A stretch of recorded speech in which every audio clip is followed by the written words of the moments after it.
What's up, podcast friends? I'm happy to announce that we've teamed up with some fantastic affiliate partners to further enhance your overall college journey. So, do you or someone you know needs stylish dorm decor, trendy college apparel, or top notch test prep? Whether it's creating a cozy home away from home, flaunting the latest in college apparel, or securing top notch test prep help, we've got you covered.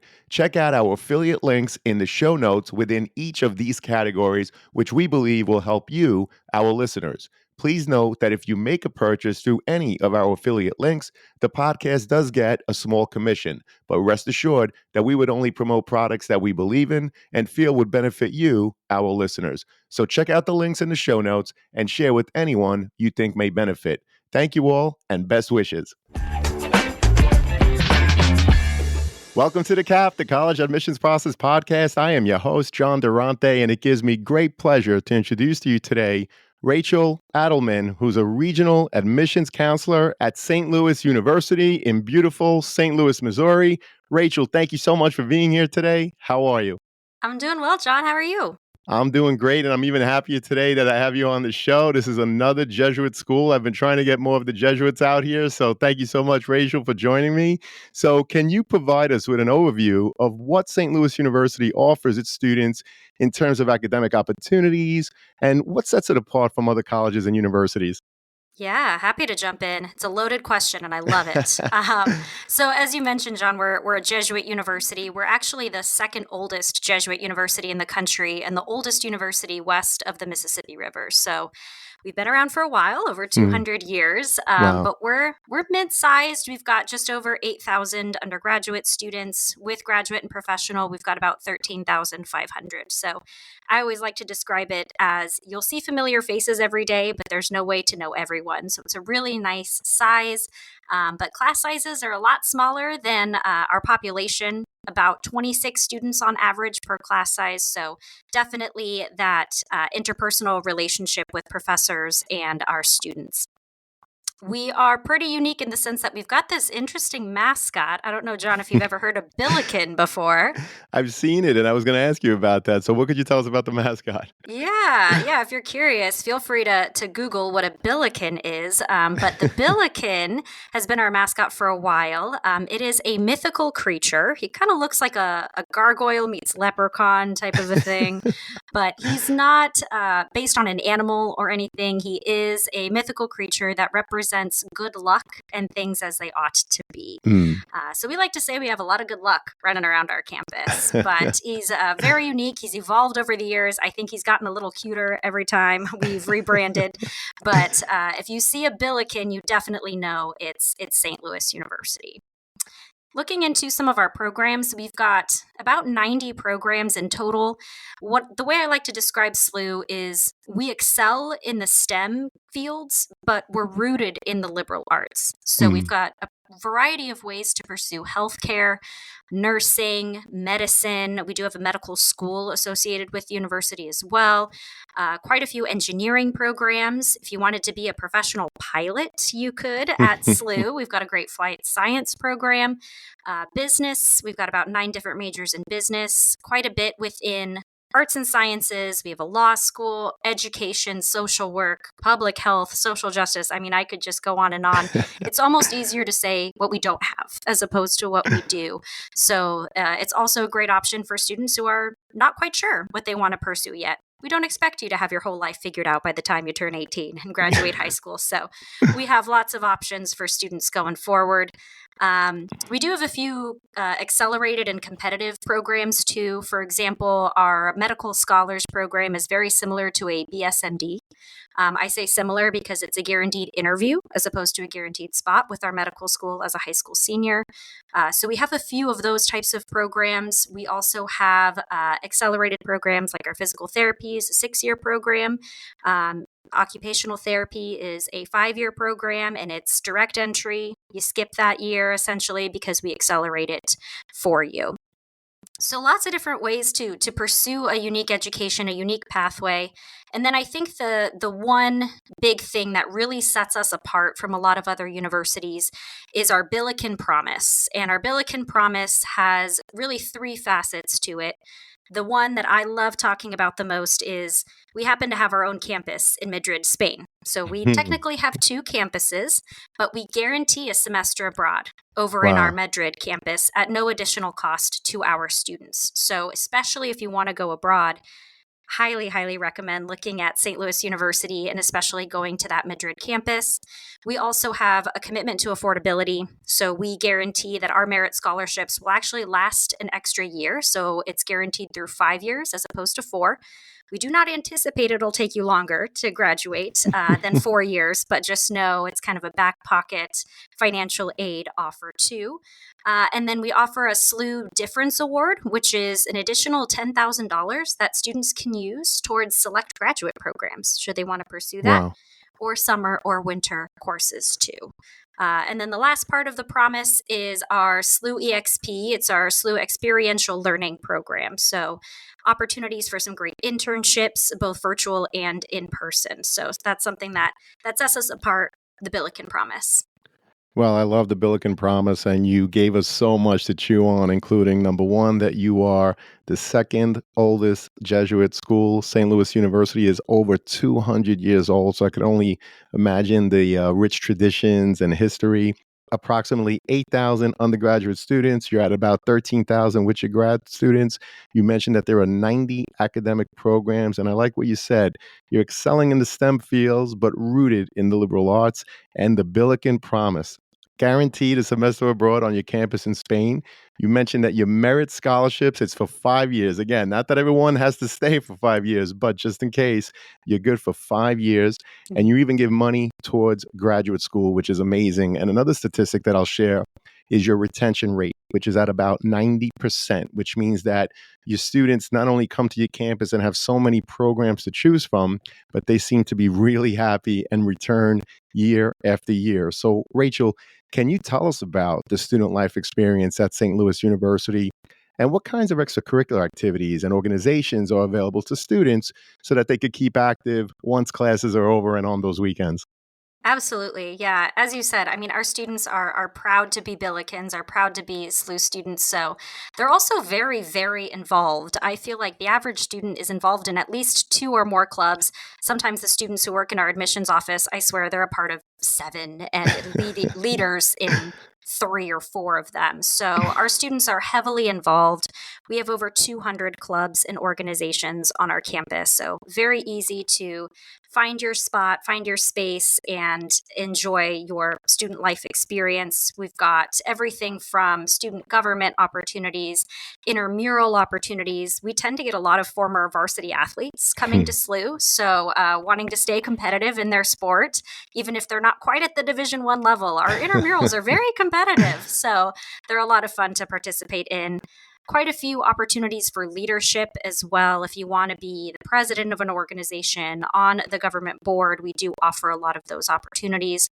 Really coinciding with our Jesuit mission, our commitment to giving back in service is something that is really important to our students. They usually serve on average over 1 million service hours every Wow. single year, Hmm. and all of that is voluntary.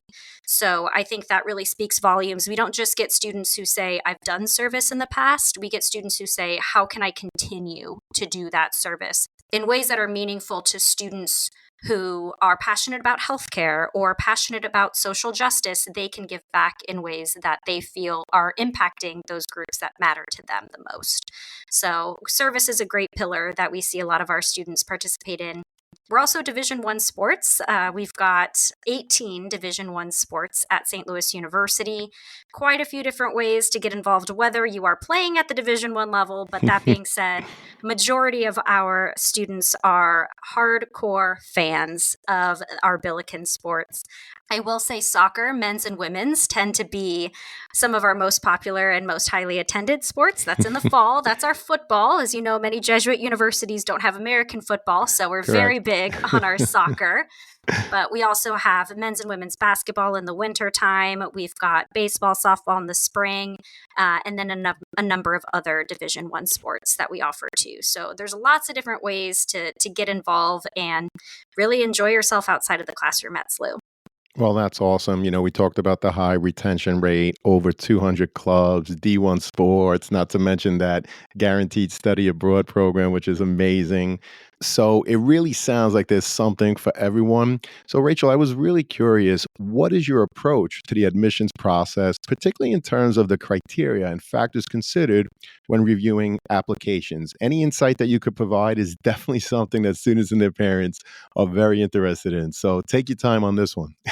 Sure. Yeah. I always like to start off, when I get asked this question from families, is going back to the Jesuit mission, this Latin phrase, cura personalis, very Jesuit, basically translates to care of the whole person, the mind, the body, and the spirit.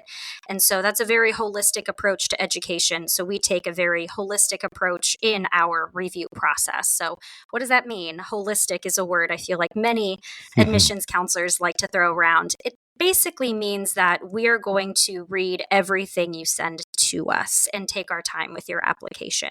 So that means letters of recommendation, that means essays, that means every detail that you chose to submit as a part of your application is something that will factor into our decision. So I always tell students to take your time with it. It does get read, especially your essay. We do read those. But as far as our general admissions process, St. Louis University is on an early decision, early action, regular decision admission deadline. So it basically just means we're not rolling. We've got hard deadlines for certain majors and certain times. Early decision is November 1st of each fall for the high school class. Early action is going to be December 1st, and our regular decision is usually in early April. So April 15th is our regular decision deadline. So it gives you time to fill out an application, decide how you want to apply to SLU. I will say most students choose the early action pathway. It gives them opportunity to apply to special scholarships, special programs. So that's our most popular deadline, I will say, by far. And really what we're looking at in the review process is rigor of coursework. Your grades, they do matter. I always tell students freshman year counts. So take your time with it and definitely do your best all 4 years of high school and get that GPA as high as you possibly can. So that way we hopefully can award you some of our top merit-based scholarships. As far as test scores, we are test optional, like many universities are post-pandemic. So it is truly up to the student if they would like to submit an ACT or SAT score. I usually advise students that if you are around our middle 50%, our averages, then I would say submit them. Or if you are above those averages, definitely submit your score. For reference, our middle 50% for the ACT is usually about a 25 to a 29. GPA is about a 3.5 to a 4.0. We always take the weighted GPA as well. So if you're about those averages or higher, I definitely encourage you to consider submitting those test scores. And then as far as essays go, I always get asked, what's a good essay topic? What do I write about? And honestly, the more unique you can be about who you are as a person, the better the essay. I've read essays that have made me laugh, that have made me cry, that have made me frustrated, that have made me passionate. So there's really no right or wrong topic, but as long as you're talking about you, that's what I want to learn about. We love grandma, we love mom, we love dad, but you're the one going to college. So definitely tell me a lot about you. So take your time with that essay too, because we do read those. Well, you definitely gave us a lot to chew on there. You talked about the Jesuit philosophy of cura personalis, which is care of the whole person. That's the holistic approach to all of your students. And it's that same holistic approach that you use in your application review process. You gave a lot of great advice. Students, if you fall in the mid 50 or higher in terms of the test scores, definitely submit.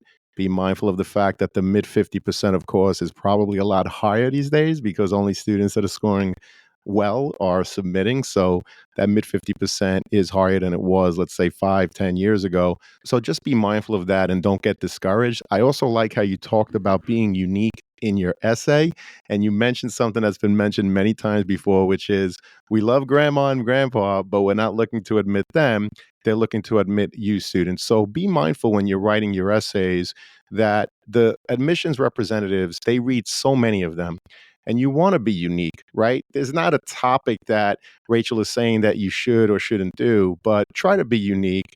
And a theme has been that a lot of times students write about a grandparent, for example, and the grandparent is awesome, but the admissions rep in many cases hasn't learned anything new about the student and they want to admit the Exactly. grandparent. So definitely Exactly. try to avoid something like that. I also appreciate you talking about the deadlines, namely that you have early decision, which is November 1st, early action, December 1st, and regular decision in early April. So, just a quick follow up on that, Rachel. Is there a benefit to applying one way over the other?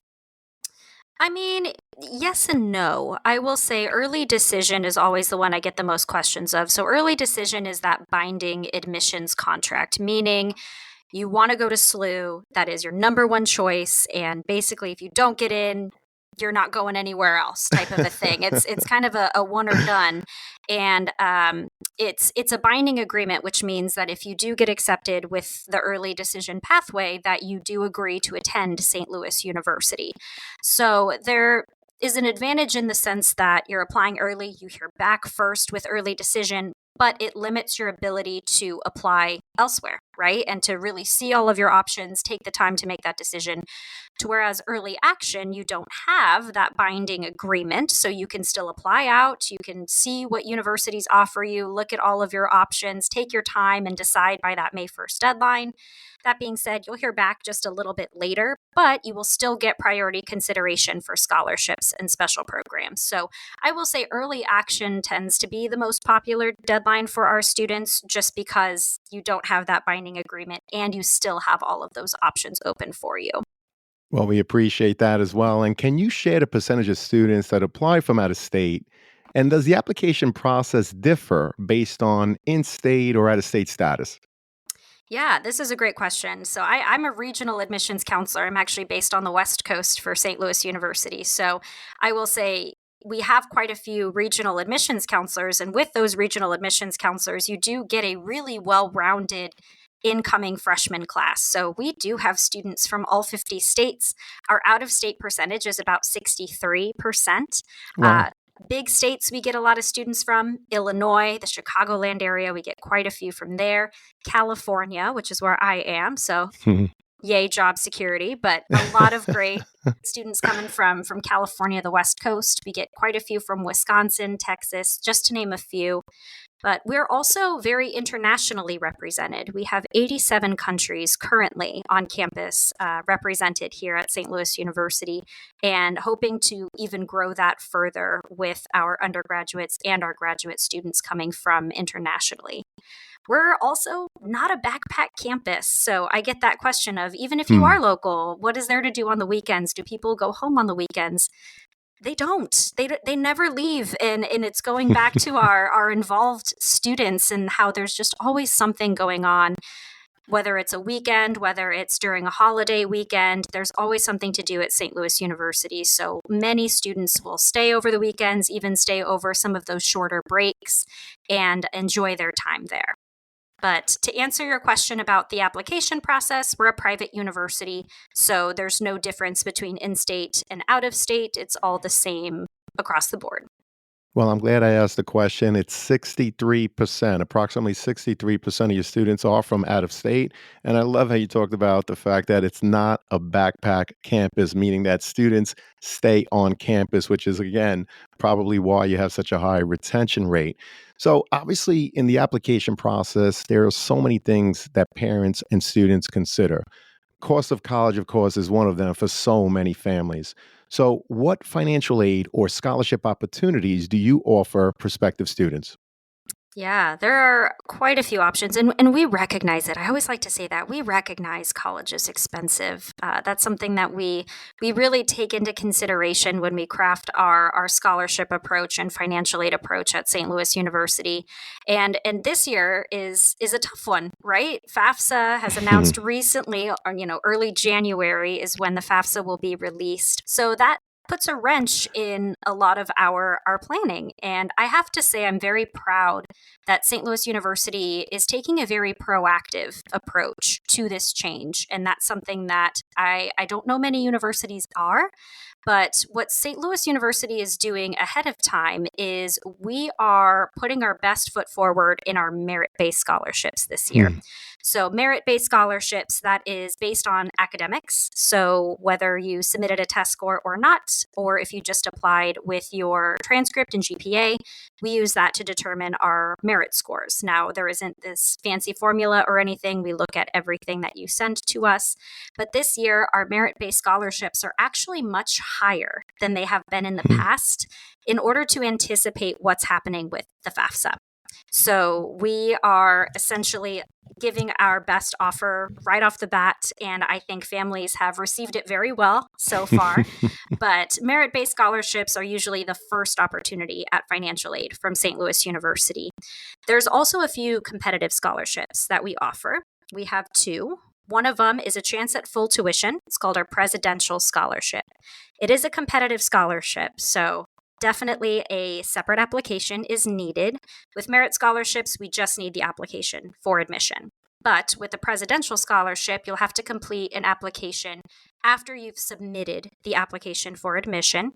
It is a leadership based scholarship. So, really, what we're looking for are students who have demonstrated leadership in high school, whether they were on the government board of clubs, organizations, gave back in service. Basically, trying to make a difference in their community is what we want to see on that application. We ask you a few essays. And then the interview portion is about two parts. So, for one, we'll review your application first. And if we think that you'd make a good candidate, we'll invite you to participate in an on campus interview or a virtual interview, whatever is most comfortable for you. And then from there, if you succeed in that interview, we might offer you that full tuition scholarship. So it ranges in how many that we offer every year. It's based on the quality of candidates, but it's definitely something I encourage students to do if you have participated in those leadership opportunities in high school. The other one is our Martin Luther King Jr. Scholarship, which is service and social justice based scholarship. It really speaks to Dr. King's mission. So, for students who are interested in those movements and have done a lot of service work and want to continue doing that service work, it is a scholarship opportunity for them. And it is a two-part as well. So, you'd complete the application, and then if you pass that phase, you would be invited for an interview. So, highly recommend students Hmm. looking into additional scholarships. And I would always say, check your email because you never know what other scholarships might come up. Sure. Sure. And and I appreciate the proactive nature of St. Louis University, especially with everything that went on with the FAFSA. You're putting your best foot forward by really being mindful of the merit-based scholarships, which I think is phenomenal. And it's an important thing for students and their parents to hear. Thank you for explaining the two scholarship opportunities. In addition to that, your presidential scholarship and, of course, the Martin Luther King Jr. scholarship. And by the way, Rachel, I always put the Office of Undergraduate Admissions in the show notes. If there's anything else that you want me to link for the students and parents to see, just send them to me. And of course, we'll make it available in the show notes. So, what would you say is the average profile of the current freshman class in terms of GPA and any of the related data that you collect, such as SAT or ACT scores? And if a student, Rachel, falls a little lower, what are some of the things that they can do to help increase their chances of admission? Yeah, John, absolutely. We've got really a great average, I will say, to where we're very accessible as a university. So our middle 50% GPA is between a 3.5 and a 4.0, and that will always take that weighted GPA as well. So keep that in mind. So if you go above a 4.0, even better, but we will always take that weighted, even if that maybe bumps you up into that 3.5 range. ACT, about 25 to 30 is our average. And then SAT, we're at about 1240 to 1360 is our middle 50%. And middle 50% meaning there's 25% below the lowest and 25% above. I always have to explain that because everyone tends to look at that higher number, right? So always just know what middle 50% means. But as I mentioned earlier, too, GPA matters. It matters. Take your time, do your best, get help. Find tutors if you need them. I think that's something that's so important so early because we want to offer you, for one, admission. We work for the Office of Admissions, not denials. So we always want to, admit those great students. But for two, especially if you're having some trouble, it's always good to find and seek out that help now because that'll set you up for better skills when you get to college to be able to reach out and ask for help if you need them when it comes to those courses. Well, it's good advice. And you're right. You are admissions counselors, not rejection counselors. And I know that you emphasized that GPA and you mentioned that it was weighted GPA that you look at. Just a curious follow up question. Do you use the GPA as indicated on the high school transcript, or do you recalculate using your own metrics? Yeah, if the weighted GPA is reported on the high school transcript, that is the one we'll use. Fantastic. And what are some of the things that students do to demonstrate their interest in attending St. Louis University? And does it come into play at any point in your overall application review process? Yes and no. Yes and no. I will say we don't track it officially for demonstrated interest at SLU, but we do in the sense that especially if you're applying for scholarships, you're connecting with me, we have a very interpersonal relationship based admissions process, meaning that I love getting to know my students and my colleagues at SLU also love getting to know their students. So if a scholarship pops up in the spring and they said, who do you think would be a good fit for it? Probably somebody who I've been in contact with over email, over phone, or that I've met in person is going to come up first in my mind. So we don't officially track that demonstrated interest. However, it's always good to stay in touch, ask those questions. Let me know your situation. The more I know about what's going on and what you need from us, the better I can assist you in the future. So it's a yes and no. That being said, we do offer optional admission interviews. That's a great way for me to get to know you right off the bat. They usually happen between August and early December. We also have opportunities to visit campus. And if I'm on campus, as I'm regionally based on the West Coast, I come back every now and then for a few events. If I'm there, come say hi. So introduce yourself to your admissions counselors. It's always great for us to know who you are. So when we end up reading your application, I can put a face to the name and I can put that personality together when I read that application. Well, that's a great answer. So you basically do not track demonstrated interest. However, if you get to know a student, you never know if at some point in the process, you're going to advocate for them for whatever it may be. Maybe it's for admissions, maybe it's for merit-based scholarship. The other thing that I always tell students too is that whether a school tracks demonstrated interest or not, it's very important if you can to attend virtual events, stay in contact with your admissions counselor, see them at a college fair if they visit your high school. All of that is important because it's part of your own research about the college and it'll help you determine whether or not, in this case, St. Louis University is the right fit for you. So, when reviewing applications from various high schools, you mentioned, I think it was 63% from out of state. So, how do you take into account when one student's high school offers, let's say, close to 20 advanced placement courses, while someone else's school may only offer five? So, how does the application review process differ for those students? Yeah. So, going back to that holistic review process, that's something that we take into consideration. So, many school counselors will send us a school report that details what that high school offers. So that way we know how many AP courses do they offer? Do they offer IB courses, honors courses? We basically look at your transcript as a student in conjunction with the school profile. So we understand if you took quite a few AP courses, honors courses, maybe you didn't.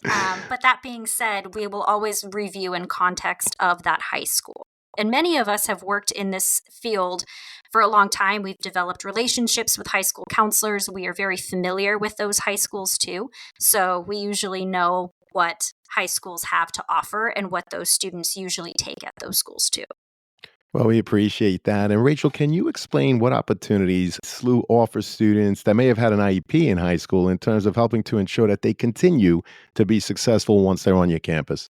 Yeah, of course. I mean, that for us starts right away. And again, goes back to the Jesuit mission and that holistic approach to education. So, students who are looking for opportunities to help them succeed at the college level can even meet with our Center for Accessibility and Disability right away, even as an admitted student on campus. Because I know sometimes it helps families to understand the opportunities that they have at the university before they make a commitment. And so our program will really work with students that fits their ways the best. If there's been an approach to education at the high school that they're at that has worked for them, then we can do our best to mimic that at the university level. If there was something that doesn't work, we can say, okay, well, let's figure something out. Let's take a few different pathways, see which one is going to be the best fit for you, and go from there. So we really take good care of our students. You're never alone in the process. And even as any student, you come onto campus, you have a myriad of resources that are available to you, and we are there for you in any way that you might need, especially when it comes to accessibility and disability resources. Well, we appreciate that. And what about students who intend to play sports in college? I know that you mentioned that you're D1. How does the process differ for student athletes? And what advice would you share with them in terms of what they need to be aware of throughout the recruitment and application process? Sure. Yeah. It's very interesting. I get this question a lot too, especially on the West Coast. There's a lot of students who want to play sports in college, and we love that. That being said, the majority of the recruitment for Division 1 athletics happens through athletics. So there's not much I do on my end. There's not much we do in the Office of Admission, at least speaking for St. Louis University, for athletics. So my advice is to always reach out to our recruitment coordinators on our athletics website. They have their phone numbers, they have their emails listed. So if a student is interested in playing Division 1 sports, it's always good to start a conversation there. That being said, I always like to say that there is a time of year where coaches are not allowed to have contact with students. So just be patient, keep that in mind. Even if you want your coach to email our coach on your behalf, that is something that is possible as well. But just know that there's not much we handle in the Office of Admission as opposed to just reading your application and considering you for scholarships. That's pretty much what we do on our end. It's again all handled by athletics. Same with athletic scholarships. That's another question we get often. Those are handled through the athletics office, but we will always review students for merit based scholarships too.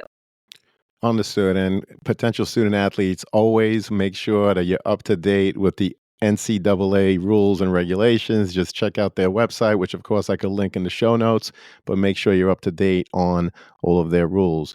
And so this has been a phenomenal conversation, Rachel. I really appreciate it. But before I get to the last question, I just need to ask you, is there a question I didn't ask today or a topic that I didn't bring up that you'd like to share with us now?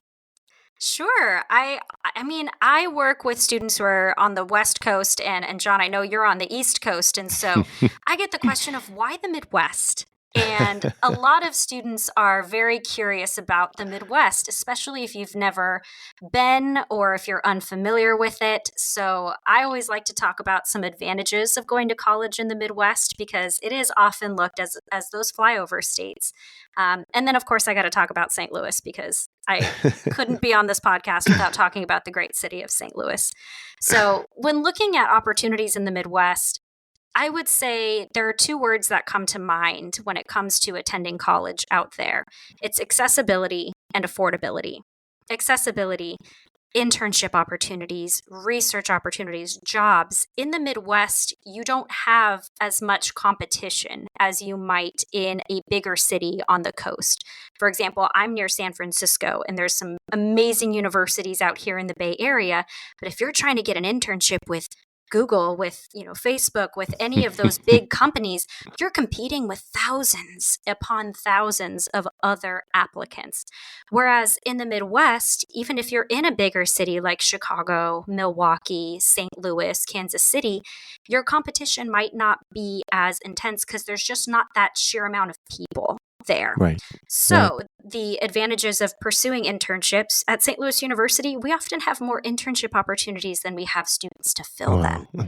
So you can do one, you can do two, you can do five if you really wanted to. Same with research opportunities at St. Louis University. We're very big in healthcare. We've got a great medical school. We've got some awesome opportunities within healthcare, nursing, physical therapy, athletic training, just to name a few. And many students are involved in research. How can I do hands on research with professors? And for us, I mean, you can find it as early as your freshman year, doing some fantastic PhD level research with our professors, or even working across interdisciplinary sections of the university doing some incredible research. So, awesome opportunities for accessibility and affordability. I don't know about you, John, but it's expensive out here in California. It's expensive. The Midwest offers some great affordable living opportunities to where if you're interested in living off campus, you can do so. You can rent an apartment and have it be pretty affordable. You can rent a house and maybe live with other students at the university and commute to campus and have it be pretty affordable. Groceries, going out with friends, going to a fun concert or going out to dinner, it's not going to break the bank. And so it just adds so much more to your college experience when you have the ability to do that and afford it, as well as sightsee. You're not just going to the university to enjoy those walls within the university. You're going to that city. You want to enjoy the city that you're in. And speaking especially for St. Louis, I mean, it is such a historic and cultural city. It is a beautiful city as well. Of course, you've got the famous St. Louis Gateway Arch, which is what St. Louis is most well known for, symbolizing the gateway to westward expansion. So, as many folks came out and through St. Louis, many stayed and lived and stopped in St. Louis. So, very representative of culture, of history, of my favorite thing to eat. Fantastic food in St. Louis, amazing barbecue, but quite a few different fusion options too.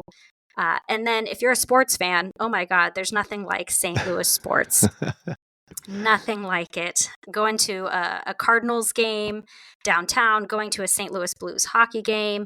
We also just added a MLS team, the St. Louis City. Great. And that Great. is very close to campus within walking distance. So students can go and cheer on the St. Louis City team. So there's just so much to do. The people are so nice. And that's a Midwest thing as well, is it's a little bit slower of a pace of life. Everybody's really genuine, really nice. And I always tell students, it's intriguing to look at the coasts because, yes, everything is beautiful, but the Midwest is beautiful too. Don't count it out. There's some great schools out there and some great cities.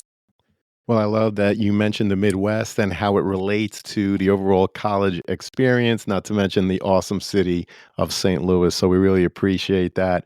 Rachel, this has been an awesome conversation. Unfortunately, it does lead us to that last question, which is what are your top three pieces of advice you would provide a student and their parents getting ready for the college admissions process? Definitely. The first one is very rudimentary, but I mean it because people don't do it. Students, check your email. Please, please check your email. We send you a lot of great emails, and sometimes that can include scholarship opportunities. Sometimes that can include advantages here or there. And it's a really sad day when you miss that email and you call me the day after the deadline, and I have to say, I'm sorry, it's the deadline. So check your email, and if you don't want to bombard your personal email with college email, then set up a college email. Set up a Gmail account that all of your information from colleges and college fairs that you go to can be sent to. But still, make sure you check that email. That's a big one.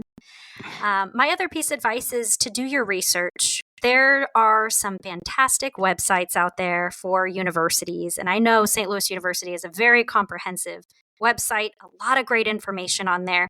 I always love it when a student has gone online, checked out a major, checked out a program, and then asked me a really insightful question about that program. It shows me, one, that you're interested in St. Louis University, and two, you've got that critical thinking skill to be able to read through our website and ask a really great question.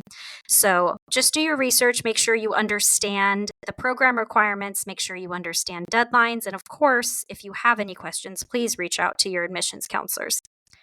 My last bit of advice, again, seems very rudimentary, but just be nice. We get a lot of questions this time of year, and especially going into the springtime with financial aid and scholarships, they're touchy subjects, and it's hard to have realistic conversations with families and students, but that's our job, right? We want to be honest with you. We want to be upfront because college is expensive and these are tough decisions. And we understand that it's not just a decision for the student. Oftentimes it's a decision for the family. And we want to make sure that we are offering the best customer service that we possibly can. But, just be nice to us, have some grace. We're stressed too, but at the same time, we're here for you. We're in this job because we love what we do. We loved our college experience. And for me, I was a first generation college student. And so I had no idea what I was doing. My parents had no idea what they were doing. So it's always my job and my pleasure to be of service to those. But just be nice, understand that we're here for you. We're doing our best. And we ultimately just want to get you to your 4-year forever home, as we like to call it, because we want you to be a proud alumni of that university no matter what. Well, Rachel, it's so clear that you love what you do, and St. Louis University is so lucky to have you, as were we, on this episode. I can't thank you enough. I'm so happy, as I know that this episode is going to help so many students and their parents as they navigate through the college admissions process. I hope to have you again, Rachel. Thank you. Thank you, John. Appreciate it. Our pleasure. And to everyone out there, good luck with the college search. Take care, everyone, and best wishes.